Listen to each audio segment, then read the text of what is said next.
I read a story some time ago, an evangelist back during the day, J. Wilbur Chapman, and he would often tell this story. He said it was a true story that someone in one of his many meetings he had come up and told him about this, but it involved a young man who had made choices in his life, and he was a tramp. He would get on trains back in those days, and he'd ride it to destinations unknown. He'd get off there, and when he got off at various depots, he would beg for money, and it would get him enough sandwiches or water or whatever he needed, and then he'd get back on the train and go in another place. And he would crisscross the country doing this kind of stuff. He wanted adventure, you know. He didn't want to be locked down to the drudgery, perhaps as though his parents was. This man would go on to say that in such he came to a depot in Pennsylvania. And as was his habit, he got off the train. He's filthy smelling and looks rougher. And he would go up to individuals and kind of case them out, and if they looked like they might have a money, he'd tap them on the shoulder and he'd ask them for a dime. It was back when a dime bought you, I don't know what it buys you today, but it was back when it bought you something. And so he tapped this guy on the shoulder at this depot in Pennsylvania. He tapped him on the shoulder, and he asked him, he said, "Sir, can I have a dime?" And the man turned around and looked at this fella. And this old tramp looked at that man, and the tramp recognized at once that was his daddy. The tramp looked at him and he said, "Dad, I'm your son. Do you recognize me?" And the dad just hugged the boy immediately, almost sensing this fellow's story a little bit of the prodigal son. Dad hugged him. Looked at his son, dirty, filthy. He got his adventure, hadn't he? He'd had lots of adventures, but he had need that could never be filled. And the dad looked at the son. He said, "You need a dime." He said, "Son, don't you know, I've been traveling all over this country trying to find you, and that everything that I own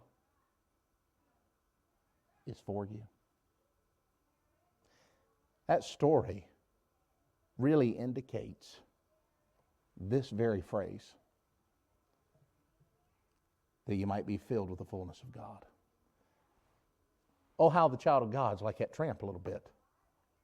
We got a good name, haven't we? I got a good daddy. That good daddy, and I'm not talking physical, I'm talking spiritual for a moment. He said unto me, "I've got a home prepared for you. I'll provide for you. I'll give you peace and hope and joy and love." And much like that crazy tramp, we've decided that the best thing that we can do in life is to be away from the daddy and go run and enjoy all the company that Tramp Company has to offer. And fill yourself with associations. I see that tramp now in the boxcar, you know, he's met all the other tramps.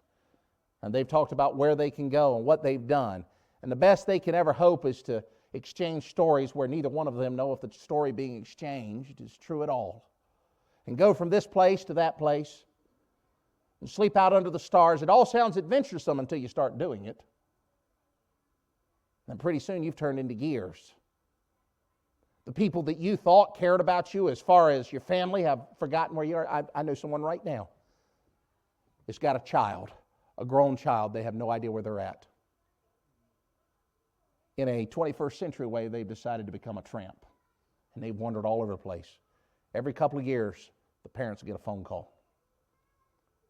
There's many Christian lives just like that in life. Oh, they've plugged themselves into anything but communing with the Father. And then we want to have the audacity, right, in our prayers to look to the God of heaven and say, "God, I'm just not happy. You think you can give me a dime? Just answer this prayer. God, just give me this one thing and I'll never bother you again. Just this one thing. You do that for me, God." No, you know what's going to provide your soul peace and rest? It's communion with the God of heaven.